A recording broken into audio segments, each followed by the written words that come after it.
দুর্গাপুজো হোক বা কালী পুজো, সবচেয়ে বেশি কিসের দরকার হয় বলো তো? প্যান্ডেল। আমি প্যান্ডেল না, তা বলে আমার একটু অহংকার নেই। আরে ও মিস্ত্রি দাদা, পেরেকগুলো সাবধানে লাগাও, না হলে কাপড়গুলো ছিঁড়ে যাবে না। তখন তো আবার আমার স্বামী ডেকোরেটরসেরই দোষ হবে। আরে ও ভলেন্টিয়ার মামুনি, একটু সরে যাও তো, আমার দিকেও একটু হাওয়া আসতে দাও। সারাদিন শুধু মেকআপ করছে আর ফ্যানের তলায় বসে আছে। কেন, ঘাম দিলে কি তোমার মেকআপ গলে যাবে? আমি বলি সারাদিন রোদে পুড়ে ঘামে ভিজে আমার খারাপ অবস্থা, গা জ্বলে যায়। পুলিশ পুলিশ ভাব, চাকরির অভাব। এই এই এই মেয়ে, একদম নাক মুছবি না আমার কাপড়ে।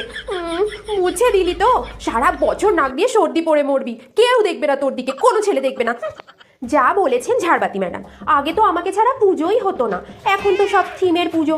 তাই থালা বাটি পাথর মাটি ভাত তরকারি রুটি যা পারে তাই দিয়ে প্যান্ডেল করে দেয়। কলি কলি, ঘোর কলি, কি আর বলি। তবে দেখবেন এই আমার কাছেই ফিরতে হবে একদিন। এসব সহ্য করার থেকে না মনে হয় ওই থিমের পুজোই যেন ঢের ভালো বাবা। কিন্তু ভয়ও হয়, যদি কাজে লাগছি না ভেবে আমার স্বামী ডেকোরেটার্স আমাকে ছুঁড়ে ফেলে দেয়।